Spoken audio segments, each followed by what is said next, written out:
thank you all for coming today, and just giving her a little bio, which she gave me this morning.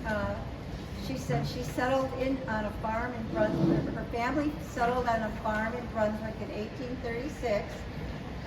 I grew up there until I moved for college. After 35 years, I returned. You were in college a long time. I was just slow. We still own buildings and 5 acres of that farm on West 130th. I'm proud that my family contributed so much to the history of this area and gave me an appreciation of preserving and sharing that history.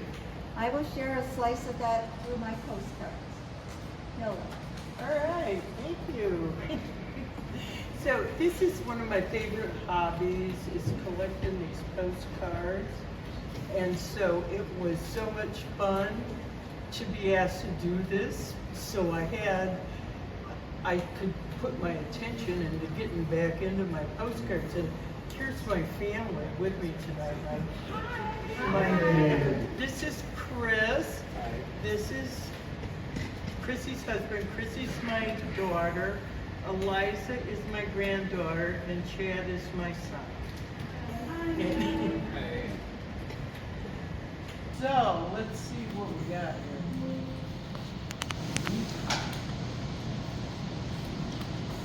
This is why I bring a row of technology with me. So this presentation is about pre-Kodachrome postcards, or those made before 1950. Actually, it's about postcards made way before 1950. But 1950 is sort of a marker in postcard lingo. That's when those postcards that we probably all got or bought at one time were made, the ones with the picture, pretty pictures of places on them.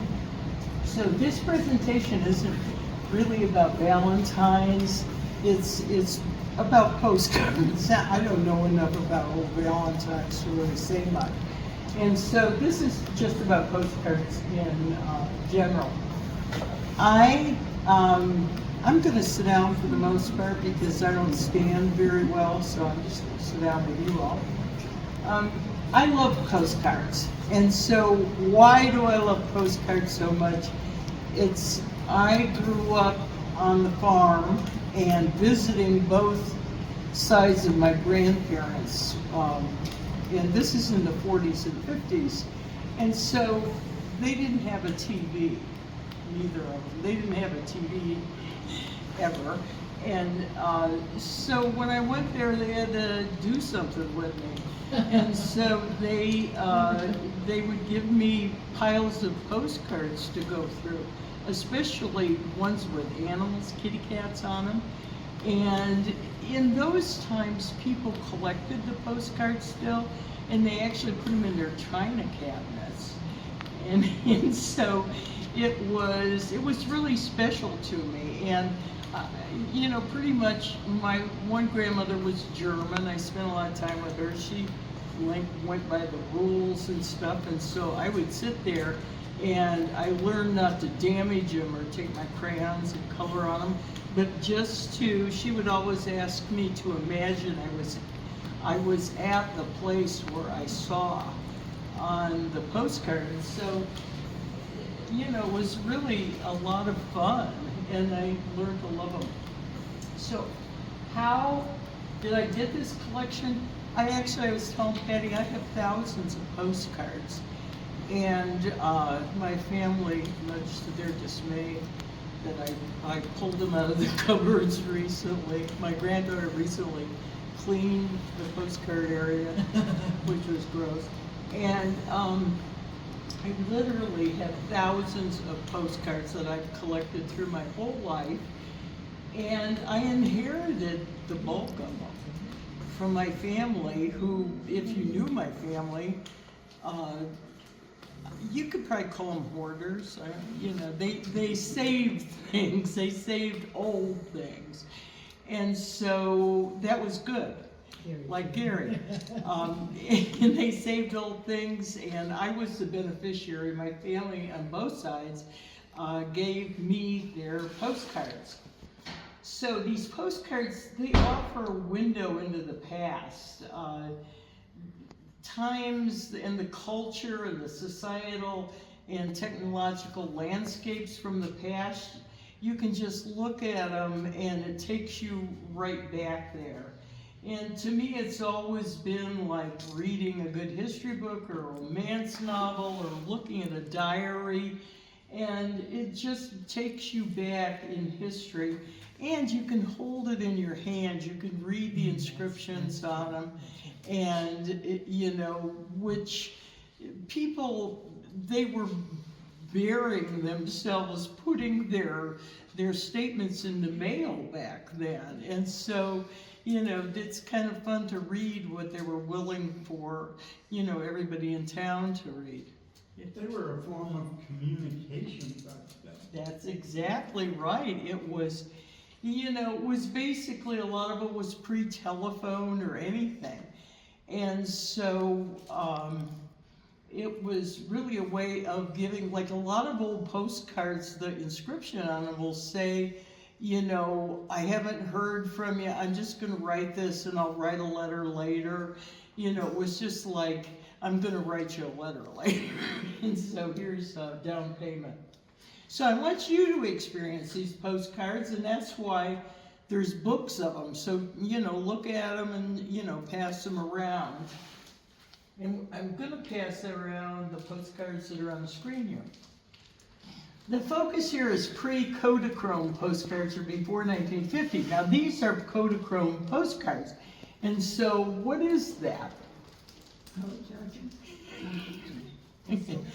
Linda Scarcella and I were both Howard Johnson's girls in the 1960s. And so we know very much what that is because we went there all the time. And here's another typical one, the old Holiday Inn. So the history of postcards. In 1873, the first postcards appeared in the United States. And, I actually have some that are that old that will pass before you. They quickly gained popularity, and as Carl said, people could communicate in little bits and pieces that they couldn't do before. And so, but then they started having images and they became really cool. Early cards were plain, they had a designated writing area on them, they really didn't have pictures on them. And I actually have some of those from my family that I didn't bring because, they're not all that interesting. But they were actually just postcards that you wrote a message on. So the picture postcard craze peaked around the early 20th century, and a lot during World War I. Times were tough, but postcards were something that were cheap that people could do.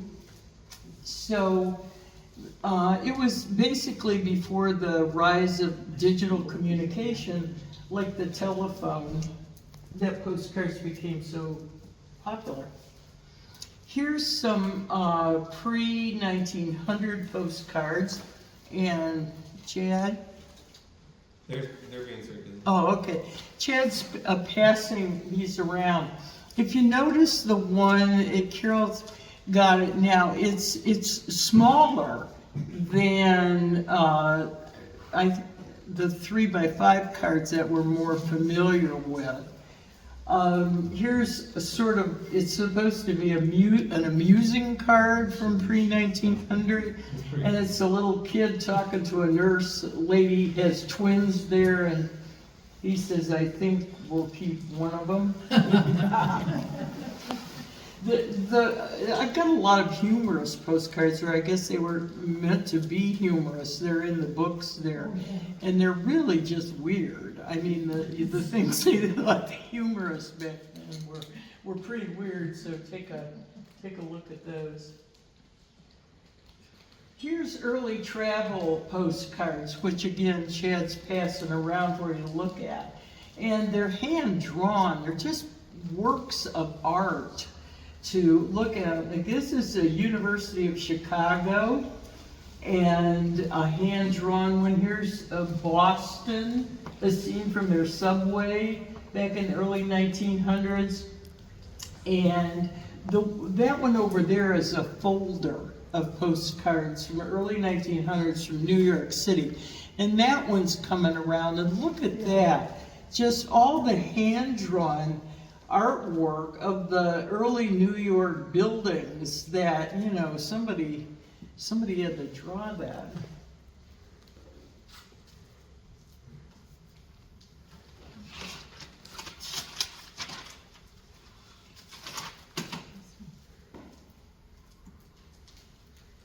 So here's some early travel postcards from my family in particular. This is Eustis, Florida. This is a vacation destination in the early 1900s. That doesn't look like any place we might want to go now. But and this one's from Florida too. And my grandfather, Geckler, who was my grandmother Benjamin's father, he was from Germany. And he was the first head of the Brunswick Telephone Company, whatever that was back then. And he was a farmer, and he had other businesses, but you know, he was sort of a quasi-business farmer person. And his house was where the old Phoenix, or not old Phoenix, the Huntington Bank is up the street, next to Westview Cemetery. So before the bank was there, which was a really long time ago, there were some old Victorian type houses, and he lived in one of them. He also, his name was J.F. Geckler, and he also was one of the first members. Where's Cindy? He was one of the first members of the United Methodist Church in Brunswick, and there's a stained glass window in what used to be the old sanctuary, but now it's a chapel that it says J.F. Geckler. So that was his contribution there to the church. So he sent these home from Florida. This one up here is from 1910, from a visit from somebody, went to Washington, D.C. and sent my grandmother and grandfather this card of the Capitol.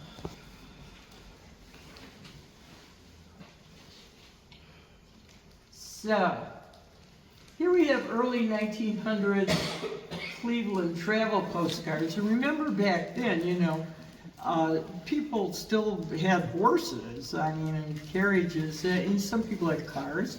And it was like a destination to go to Cleveland. And so, you know, of course, they'd, bring home postcards. So here's the Hotel Olmsted. These are all early, you can tell by the cars down there that these are all early 1900s. This is the Rockefeller building up there. That's the Epworth Church over there.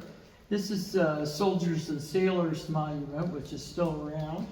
And that's the hall, where people used to go and watch shows. Public hall?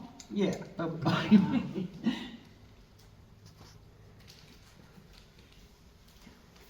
So the evolution of postcards, Europe had sophisticated postcards more than 50 years before we did. So mid-1800s, folks in Europe had really elaborate postcards. And then we started our postcards just, first of all, with writing. Our golden age of postcards was from 1900 to 1915. And then advancements in printing allowed for colorful, detailed images, and they were actually collected more because they were so pretty. They were souvenirs. Until 1907, only the address was allowed on the front of the card. So you're going to see, and I got an example up here, but you're going to see with cards that you're looking at in the albums that the actual back of the card, which is what we might think is the front of the card where the address goes, but actually that's called the back of the card. There's only a blank area there. It doesn't say message on this side and then a division and address over here. It's just one area. So that means that postcard was definitely made before 1907. So billions of cards were mailed when the postcard craze was going on in the United States. So after World War I, about 1916, when the telephone was coming in, the popularity waned. But people didn't stop. I mean, they just cut down. Here's some pre-1900 European postcards. And you can see, I mean, they were better than we had then. They're just so pretty, and they'll be coming around so you can look at them. You can see they are early because there's just one blank spot. And the artwork is really detailed and very pretty. Artwork of their buildings, and there's a nice colored picture over there. A lot of the early pre-1900 European cards I have are from Germany, because my family, my grandmother's family, was from Germany, and so folks were, sending things from over there. So they remained popular for travelers, quick messages, and collectors. Early 1900s, photographs taken using a special Kodak camera became extremely popular. Photographers traveled all over to produce these. And this was like, people used to come in around in a wagon and sell stuff in various towns. The people were selling medicines and stuff. Oh, yeah. They did the same with photographs. And what's really kind of interesting to me is the collections management committee that Carol and I work on periodically. Barbara Buser had us going through the drawers and cataloging things this past fall and winter. And one of the things that I found in the stuff I was cataloging was a lot of this kind of postcard from Brunswick. Wow. So they're in our files, guys, and they're very, very valuable. And I was just cataloging, I didn't pull them out or anything, but I would show them to Gary and Patty everywhere. Look at this, look at this. And, and actually I'd like to say that while we're still kicking, somebody should ask us what these pictures are of. And everybody that's old here, because, in a few years, nobody's gonna be able to identify what these pictures are on these postcards. So anyway, I want you to know that the Historical Society has some extremely valuable real picture postcards that were probably made by these traveling Kodak people. So, just be proud of that. So, in 1900 to 1909, leather cards were popular. And actually later, I have an example of one of these that you're gonna get to handle. Carol, we were raised by Jeffrey in collections management, and he made us use white gloves. But, I'm not gonna do that, but, but we probably should. Okay, there were leather cards, and there was a characteristic white border that started being put around cards from 1915 to 1930. And you're going to see an example of that in a minute. In 1930, the substance changed of making the cards, and linen cards started, and they feel like linen. And so you're gonna have an example of that to feel, and with that, you could make more vibrant colors on the linen thing. So 1950s, the advent of the Kodachrome card, which we looked at before Howard Johnson's, with their glossy appearance. So here's some examples from my family of the traveling Kodak person that came around in the cart. These are people from my family, they're friends or some, they're from Granger, and one of them's name is Jolly, and that was a big name in Granger back in the... Is that the last name, huh? Yeah. I think my, Right here. oh, you were John? There's a Okay, John, I was gonna yeah. say. So there's one of your relatives here. Down here, this is my aunt, my great aunt went to Hiram College, and that's a picture of it. It's coming around. And that over there, does anybody know what that is? Disciples Church. It's in the neighborhood. Anybody Disciples recognize? Disciples Church. What? Disciples Church? Nope. No? Okay. That's a Granger Methodist church in about, I don't know, 1907 or something. And it's right there, Looks pretty nice. you know, Granger, what's the name of that road? Is that State Road? 94. Yeah, 94. And you turn left there. And it's that church, it's across from the street from a little building, it has blacksmith written on it. And my grandfather on my mother's side was actually the blacksmith that ran that. And for some reason, they've kept the word blacksmith. I don't think we still have a blacksmith there. But that is actually my mom's church when she grew up. Wow. That looks pretty active still, that church. Yes, it is, yeah. Here's white border cards, 1915 to 1930. These, when I cropped them, I sort of butchered them, but you can see them when they come around, how it is, but you can tell the age of the card from that white border around it. This over here, this is one of those, traveling guys that took a picture. It's the Parkman Mothers Club, and my mother's family, this was, if you heard me talk about my family before, there's one side that's direct descendant from the Mayflower, the Doties, and they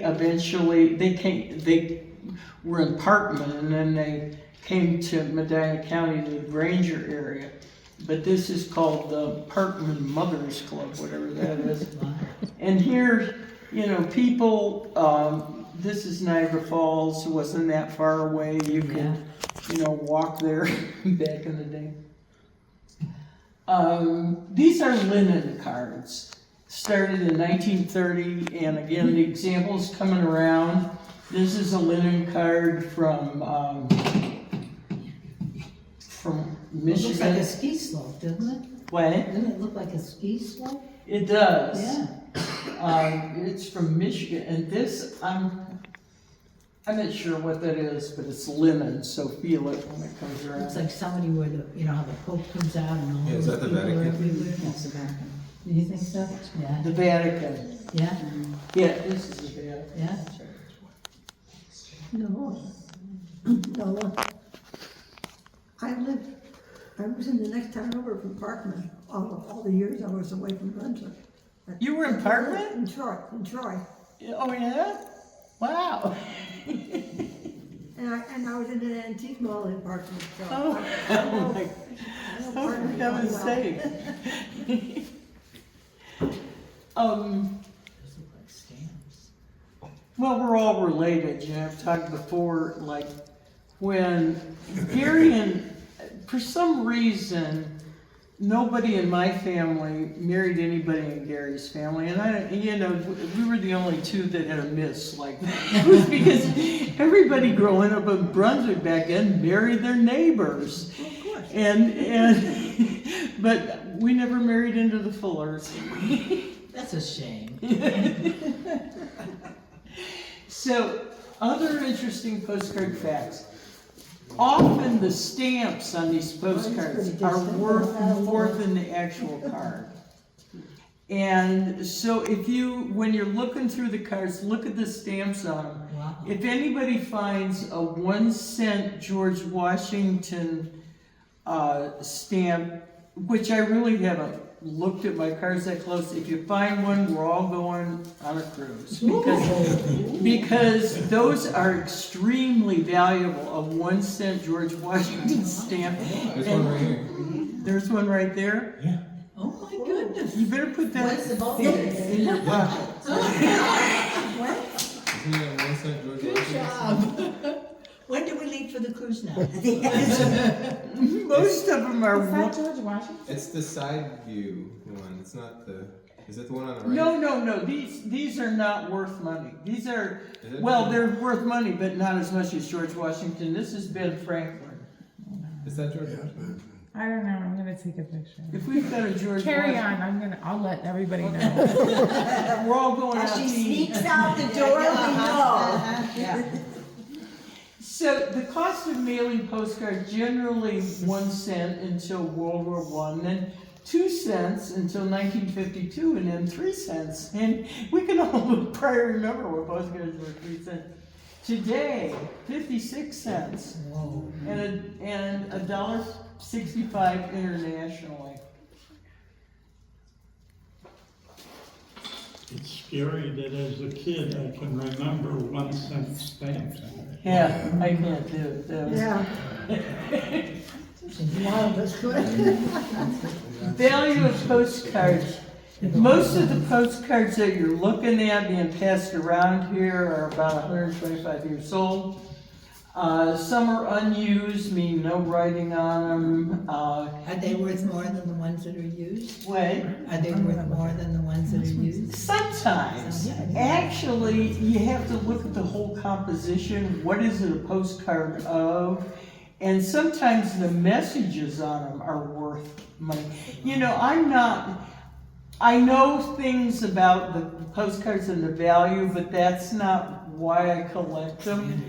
And so I'm not really one to say this is worth $5 and that's worth 50 cents, but I know things in general. Yeah. The real photo postcards, again, as those owned by the Historical Society, are worth money. Don't sell them though. Pre-1907 cards, remember, that don't have the division for the message and the address are valuable.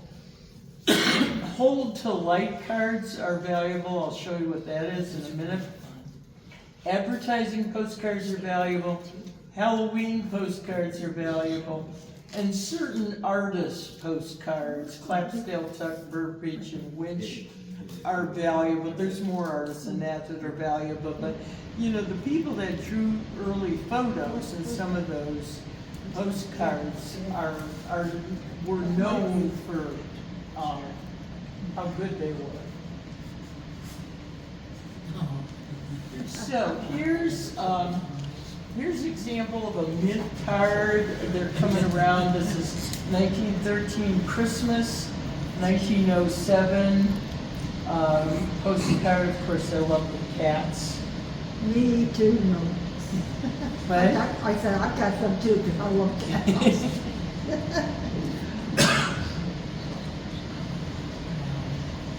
okay, this is just to show you pre-1907. Only the address was to be written on the front. This is a hold to light postcard. That's the Masonic Temple in Chicago. The hold to light postcards, you hold them up to the light and you could see through. It shines. That's the one with the George Washington stamp on Oh, it is? Yeah. It's going. Oh, okay. It rings if you try to leave without it. It will buzz. This isn't those. Advertising postcards. You know, I didn't do a very good job of giving you examples, but anyway, advertising postcards are really cool. This one over here, advertising a YMCA, calendars were real popular to send around. Okay, these are, aside from the George Washington stamp, here are some of the most valuable postcards that you can have if you just want to make money off of them, which I don't. Tuck cards. When you look at the cards coming around in the albums, if you look at the back of them, you'll see Tuck postcard on a lot of the cards. And I am lucky enough to have a lot of Tuck postcards. But that was a particular artist and person who produced postcards back in the day, which were just thought highly of. The ones thought most highly of are the Tuck Halloween postcards. And, you know, I can't find mine. I have a bunch, and I really, my postcards are so disorganized. I really just couldn't find my Halloween cards, but if I ever do, I'll show them to you. But anyway, these highly collectible, highly valuable. If you only remember one thing, just remember when you go to a garage sale or a estate sale or whatever, look for a Tuck Halloween card, and you can go out to dinner. Artist postcards, again, certain artists, hand-drawn stuff. I mean, it looks like a picture, but it's an artist drawing. From the early 1900s are very valuable, and these examples are coming around. And, oh, some of them are just beautiful. Oh, I love this one with the little girl. Yeah, That's it's cool. really sweet. It doesn't look Sweet. like Okay, here's a card that's sort of, this is special to me. When John Casley, when he used to send out the constant contact newsletters, this is how this whole thing for me doing postcards got started. Because John was like, all right, February's coming up. What, you know, where's my ideas for the newsletter? And I'm like, yeah, I got some Valentine postcards. Why don't you do something like that? And that's how that newsletter came about. And one of the ones that I gave you to put in was a card from 1903 that my grandparents had to announce their engagement. And here it is, and it's coming around. It's sort of battered, but it's like Brunswick, Ohio. I mean, can you imagine? This is how you announce your engagement. I think it's really funny. I mean, I thought it was, you know, it's corny. It's sweet. Yeah. So they had this thing. They got engaged in 1903. They got married in 1905. And, you know, the rest is history. It's all history. Here's some of my Valentine's Day postcards. Again, this is from John's newsletter that he sent out. I just cut and pasted it out there. These are postcards that my father was sent as a child, and they're being passed around. My father was born in 1912, so you know they're old. And anyway, he got these when he was various ages as a child. Here's some more Valentine postcards. Valentine postcards are so beautiful. You know, some of them are from Europe with the great, beautiful artwork. Do they sell stuff like that anymore, Nola? Do they sell them? Yeah, do they sell postcards like that anymore? You know, I've seen reproductions. Oh, you can get them on eBay, and you can get them in a lot of antique shops. There are dealers. Oh, that you mean, specialize yeah, in the those real kinds. ones, yeah. No, No, just mean, you know, to. yeah, you can buy antique postcards like this off of eBay, and some of them are very pricey. Here's, I actually brought, here's some reproductions, cats, of course. I love. I'm gonna look at that. So See my shirt, Noah? What? What are you talking about when you say price? These. Oh, how much are these? Yeah, how much they sell?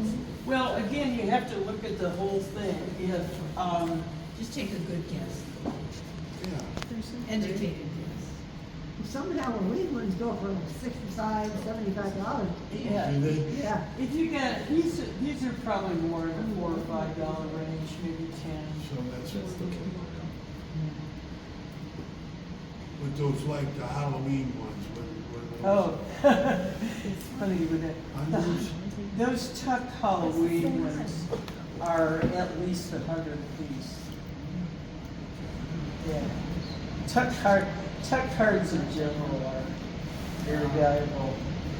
Here we have Thanksgiving postcards.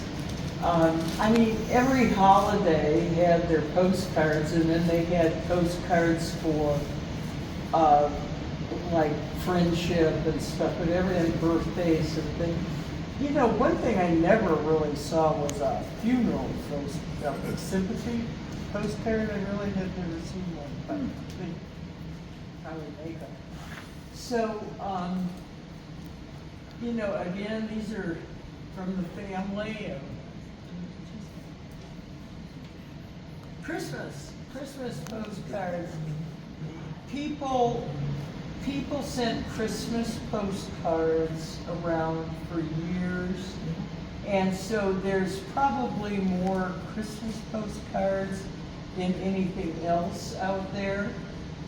And again, you know, elaborate and beautiful. And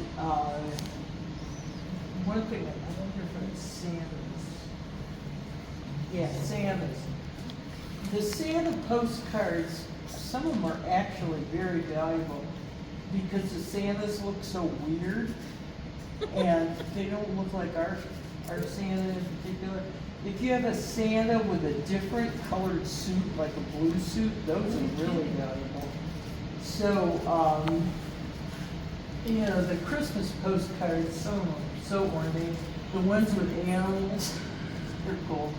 And the bird, another pretty bird. Down in the corner there, yeah. Some of the religious postcards are really ornate, you know, they got the gold leaf and stuff on them. So, here's some of my favorite postcards. And Chad L, you got them? Yeah, we're still working on Christmas, but I guess. You guys aren't supposed to be able to look at it. Your technology. Okay, this postcard here, you got that one, Chad? The what changing? Yeah. The horse. The hologram. Yeah. Here, this is coming around. I can't believe that this was made in 1908. Actually, it was before because it doesn't have a dividing line. This is a hologram. It changes from a horse to a cow. And this one, these are my favorites. I actually remember these from when I was little.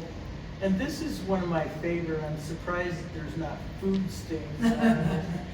But anyway, take a look at this and how it changes from a horse to a cow, and I don't know. Here, oh, I'm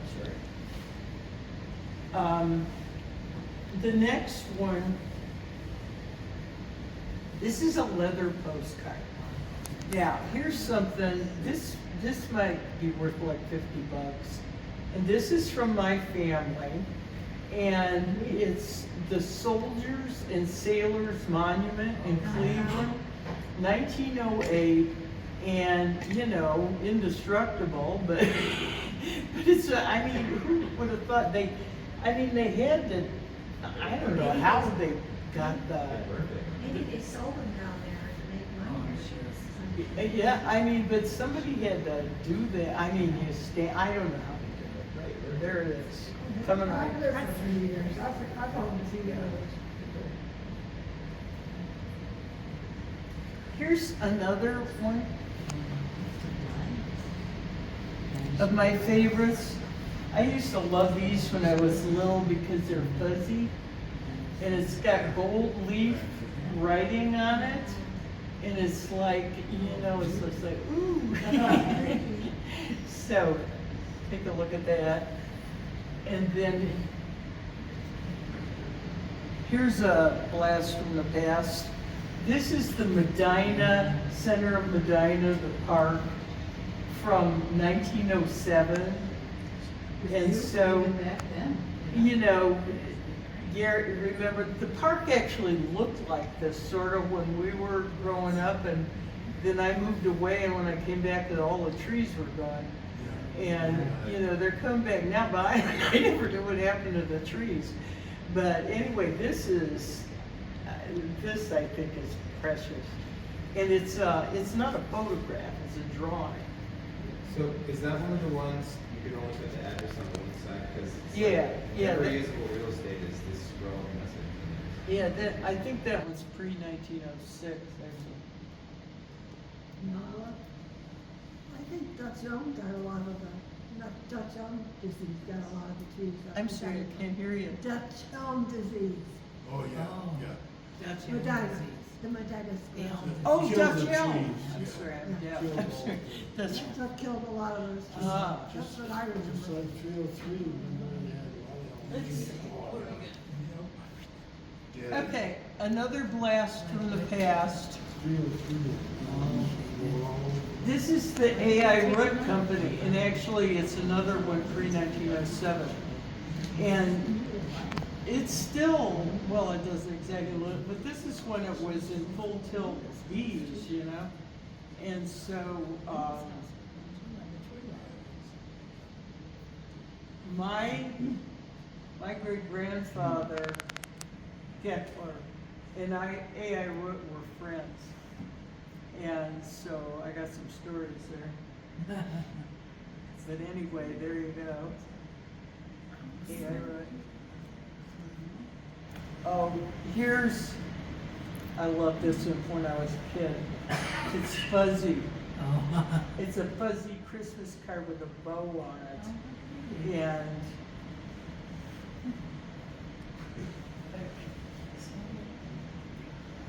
okay, three more. 1908, because it's divided. So these were favorites when I was a kid. And so, so here's a couple with raised flowers, and you can feel it, and they're just, really cool. This one is like heavy. And notice some of the card stock from these early cards is just like, really heavy. And one last blast from the past is the pre-1907 Medina Courthouse, which is really long gone. It's in the same spot though. Yeah, it's in the same, I think it burned down, I don't know. But anyway, hand drawn, and nice stuff. Where'd you get that one though? It's some family thing. Wow. Okay, that's the end of the postcards, but one thing I want to share with you that Chad the Wizard taught me, the Techo Wizard. He taught me how to use AI. It's really easy. And I wanted to try AI just with my postcards to see what they said about her. And so I want to show you how this works, because this is something that the Historical Society should have. And the reason I'm telling you this is because I remember things about insurance concerns and appraisal concerns from when I was at the Historical Society. And, you know, it's all very expensive, I know. And so here is one way to maybe, you know, put a dent in that, is to get artificial intelligence.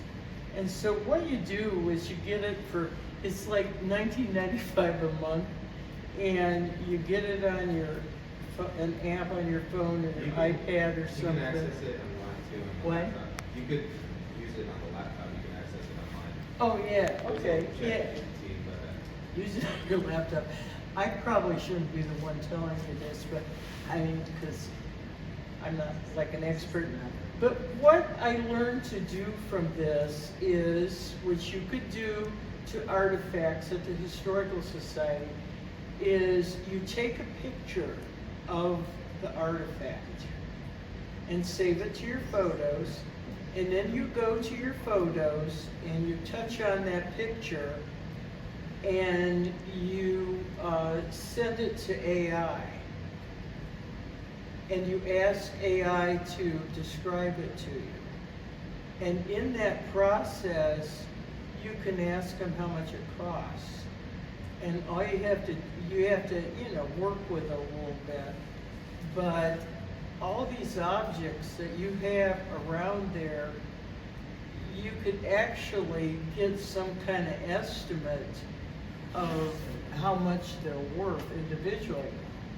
And also AI gives you a description of it, which if you look at Catalog It, which is our catalog system that's we have on the computer for the collections management, there are different columns, and one of them is a description of the item. And actually, the AI will tell you exactly what it is, and you can write that in. And then we, in Catalog It, we're meant to have a picture of every item. And so it's a good reason you could just take the picture right there with your phone and put it into the computer, and then you could have a column for the actual value of that item when you do that. And so there's a job for you. So that's it. Why don't you write it down? Write it down, step by step.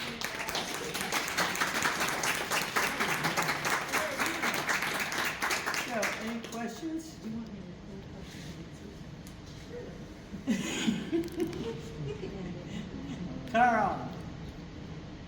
It's gonna sound dumb, but you gotta remember I'm old. I know you're old. AI. I'm not real familiar with that. I mean. Oh, okay, let me refer you to my son. when she's saying AI, she means ChatGPT. I can't. He can't hear. Chad, stand up so you can hear. You could use ChatGPT, and it's just. You can use it. Well, I can, and I'm it's really easy dumb. to use.